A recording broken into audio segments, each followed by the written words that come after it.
Good morning, America. Today I want to talk about how World War I ended. Let's wrap this thing up. Alright, so it is now the final years of the war, 1917 and 1918. The United States has finally entered the war, and though it takes us a while to get up to speed and get going, eventually American troops are going to show up in large numbers on the World War I battlefield on the Western Front. Alright, so how did World War I end? Well, there's a couple of things we need to go over about the ending, and then I'll talk about how the conflict ended, and then I'll talk about the peace treaty that wrapped it all up.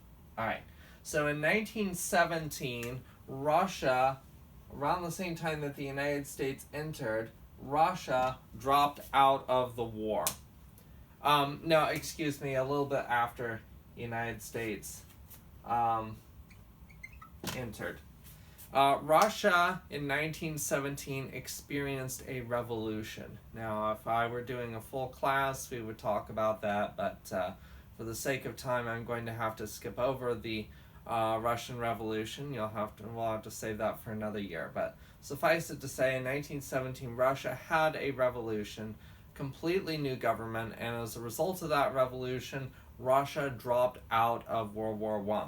Russia said, we no longer want to be part of the Allies. We're no longer going to fight this war. This war is a bourgeois war for bourgeois objectives, and we're not going to have any part of it. Germany, let's make a separate peace and call it quits. And Germany's like, that sounds great. And so Russia and Germany in early 1918, they signed a separate peace treaty just between the two of them. This treaty was called the Treaty of Brest-Litovsk. If I could spell. The Treaty of Brest-Litovsk. It was just between Russia and Germany. It resulted in Russia leaving the war. And by the way, Germany got pretty much everything they wanted in that treaty. They got a whole bunch of land from Russia. Now, Russia's out of the war. That means that most of the fighting on the Eastern Front comes to an end. Germany is able to take all the troops that were tied up fighting Russia on the Eastern Front and move them over to the Western Front. All those almost 1 million battle-hardened German soldiers who had been fighting on the Eastern Front are transferred and show up on the Western Front in the spring of 1918. And Germany throws those additional men into the fighting on the Western Front. They called it the Ludendorff Offensive because the German general who organized it was General Ludendorff. So the Ludendorff Offensive. Now, the Ludendorff Offensive could well have turned the tide of the war and resulted in Germany winning, except for the United States. Just as Germany, is throwing all these battle-hardened additional troops into the fight on the Western Front, suddenly, the United States finally shows up on the Western Front with large numbers of fresh troops. America is able to counterbalance the German surge during the Ludendorff Offensive. The Germans' gains are quickly reversed, and the Allies start taking territory. By the summer and fall of 1918, it is clear that the United States has turned the tide of the war in the favor of the Allies. The Allies are going to win this war, and it's just a matter of time. The German generals all sort of look at one another and say, okay, look, the handwriting's on the wall. We did our best, but it's no good. Germany is going to lose this war, and that's all there is to it. If we keep fighting, it's just going to go downhill from here.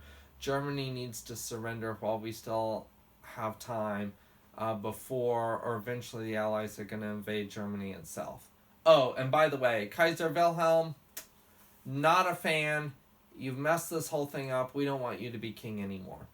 And so the generals force Kaiser Wilhelm to abdicate, which is what it's called when a king resigns from being king anymore. So in the fall of 1918, Wilhelm II abdicates the throne and goes quietly into retirement. The generals take over, and the generals ask the Allies for a peace treaty to surrender. We surrender. We don't want to fight this anymore. Let's have a peace treaty. And the Allies are like, okay, sounds good. So they set a date to stop the fighting. Armistice Day is the day when the fighting actually stopped in World War I. Armistice Day is the 11th day of the 11th month at 11 o'clock in the morning. 11/11/1918 at 11 o'clock in the morning, the fighting stopped on the Western Front. The final shot rang out, and there was silence. Today, we know this day as Veterans Day. We still celebrate it to this day. We call it Veterans Day now. But Veterans Day is on November 11th because that's the day when the fighting stopped on the Western Front in World War I. All right. So the fighting has stopped. There's an armistice, but an armistice is not the same thing as a peace treaty. Now we need a final peace treaty to wrap this whole thing up. All right, so all the leaders of the Allied countries get together in Europe to talk over the peace treaty. Where did they meet to talk about the peace treaty? Paris, of course, because where else would you meet to discuss a peace treaty? So this treaty is called the Treaty of Versailles, to be precise. Versailles is Louis XIV's old palace on the outskirts of Paris in the suburbs, but it's basically Paris. The Treaty of Versailles. The Treaty of Versailles was negotiated by the leaders of the main Allied powers. So it was negotiated primarily by and hammered out primarily by three political leaders. Raymond Poincaré, the president of France, David Lloyd George, the Prime Minister of England, and Woodrow Wilson, the President of the United States. Notice who wasn't there. Russia was not there because they'd already dropped out of the war. They had made a separate peace treaty with Germany earlier, the Treaty of Brest-Litovsk, so they were out of the picture. Minor countries that were members of the Allies, countries like Canada and Japan and China and Serbia and Italy, were not invited to the Treaty of Versailles. And guess who else is not invited? The defeated Central Powers. So Germany is not at the conference, at the peace conference. The Austro-Hungarian Empire is not at the peace conference, and the Ottoman Empire and Bulgaria are not at the peace conference. So this is really just being hashed out by three people primarily: Poincaré, Lloyd George, and Wilson. All right, Woodrow Wilson personally went to France to participate in these negotiations. It was the first time that a sitting president of the United States had ever spent a significant amount of time outside the United States while still in office.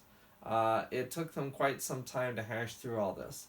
Wilson was very excited about this peace negotiation. He went over to France with a to-do list of things that he wanted to see in the treaty. His to-do list was called the 14 Points, which you have read as one of your reading documents. The 14 Points is very idealistic. It represents Wilson's grand overarching vision for what the post-war order is going to look like, which is going to be beautiful and utopian and full of peace and light and flowers and unicorns, and definitely not ever going to have another world war again because we're better than that. And a lot of Wilson's 14 points did actually make it into the final Treaty of Versailles. So they hammer out the Treaty of Versailles eventually, and it was signed by Great Britain and France in early 1919. Now, the question was, would the United States sign the treaty? And here's where things get a little weird, because the United States works a little bit differently than France and Great Britain. France and Great Britain signed the treaty because, well, the President of France and the Prime Minister of Great Britain signed it, and that was all there is to it. But for the United States, signing a treaty is not quite so easy. The President of the United States does not have the power to sign a treaty all by himself. Treaties have to be ratified by the United States Senate. I think Wilson, I don't know, I almost feel like he forgot about that because he didn't include the Senate at any point during the negotiations. He didn't consult the Senate. He didn't bother to see whether they were on board with any of it. So Wilson comes back triumphantly from France, waving the completed Treaty of Versailles, and then almost as if it was a formality, he plunks it down in front of the Senate and says, "Oh, by the way, ratify this, please." And the Senate is like, "Whoa, whoa, whoa, wait a minute, hold your horses. What is this? What is this? Reparations?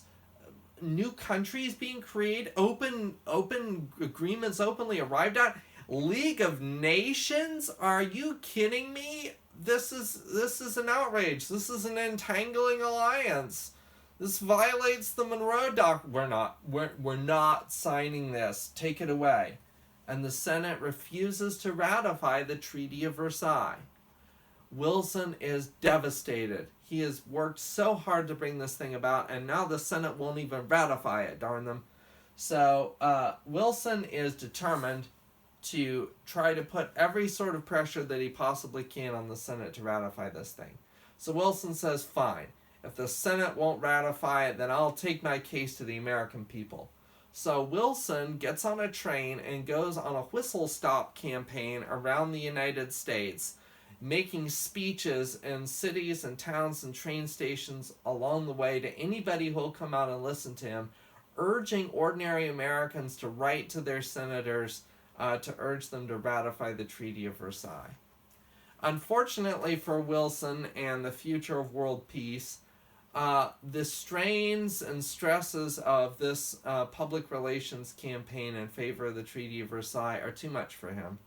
Partway through his whistle-stop campaign, as Wilson is following this rigorous schedule of travel and giving speeches, his health gives out. He suffers a massive stroke, which leaves him debilitated and paralyzed. He is taken back to Washington. His whistle-stop campaign is cut short. He's taken back to Washington, D.C., and he is bedridden and unable to carry out the duties of president. Without Wilson pushing for the Treaty of Versailles, the United States never ratified it. The United States never ratified the Treaty of Versailles at all. Eventually, we just made a separate peace agreement with Germany without any of the fancy stuff in it. That just was a simple agreement that said we agree to stop fighting each other, and that was it. The United States never ratified the Treaty of Versailles. All right. So what were the consequences, and I'll end with this, what were the consequences of the Treaty of Versailles? Well, I'm glad you asked. There were several consequences to the Treaty of Versailles, and some of those consequences were a result of the United States not ratifying it. So,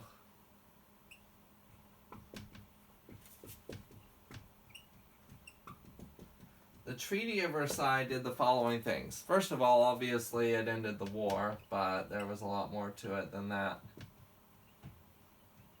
Alright, the Treaty of Versailles assigned war guilt. The Treaty of Versailles said that 100% of the war guilt, the responsibility for starting the war, went to Germany. It was all Germany's fault. Every bad thing that happened for 4 years is all Germany's fault. Now, think back to the beginning. Who actually started the fighting? It was the Austro-Hungarian Empire invading Serbia that started the fighting. But no, the Treaty of Versailles assigns 100% of the war guilt to Germany. It's all Germany's fault. Alright, another thing the Treaty of Versailles did was it set up a system of reparations. Reparations is a fancy word for compensation. Germany had to pay, because all the war guilt went to Germany, Germany had to pay reparations to the Allies. That is, Germany had to pay the Allies a bunch of money for all the trouble that they caused. Most of the reparations had to be paid to France and Great Britain, and with a much smaller amount of reparations being owed to the United States. And to make matters worse, these reparations had to be paid in gold. Alright, another thing that the Treaty of Versailles did was it created a bunch of new countries, either directly or indirectly. A long list of new countries sprang into existence after World War I, either directly being created by the Treaty of Versailles or indirectly because of the principle of popular sovereignty embodied in the Treaty of Versailles, which means that European peoples who want to have their own country should be able to. That's kind of racist, though, because it didn't apply to colonial people. People in Africa and Asia don't get their own countries, only people in Europe. As a result of the Treaty of Versailles, directly or indirectly, the following new countries came into existence. Places like, and you don't have to memorize all these, but Poland, Czechoslovakia, Austria, Turkey, Saudi Arabia, the Free City of Danzig, Poland, Yugoslavia, and some others. Also, there was a shuffling of colonies.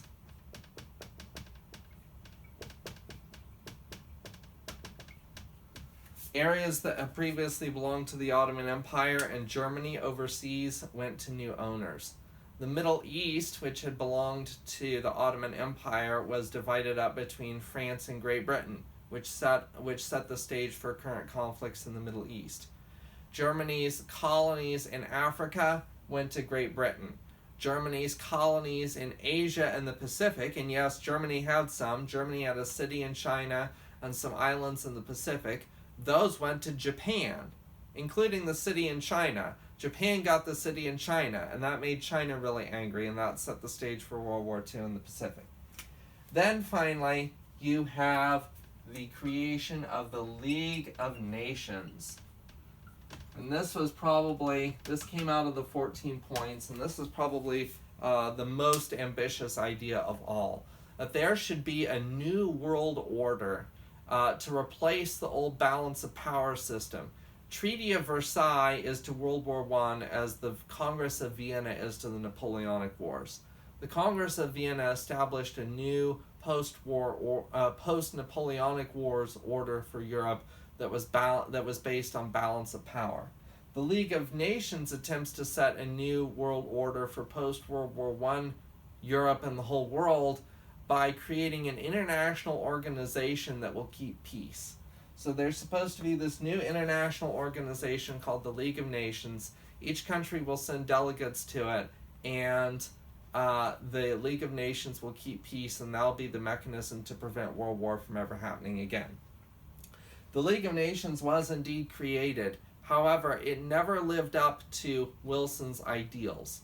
And the simple reason that it did not live up to Wilson's ideals is because there were two crucial countries that were not a part of it: the United States and Russia.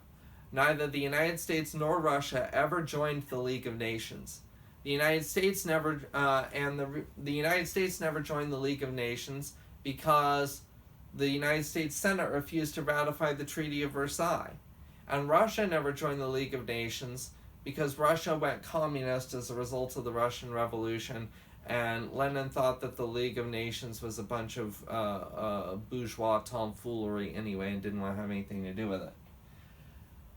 Russia and the United States are probably the only two countries that could have made the League of Nations work in the interwar years. So without those two countries involved, the League of Nations was probably, with the benefit of hindsight, was doomed to failure right to the beginning.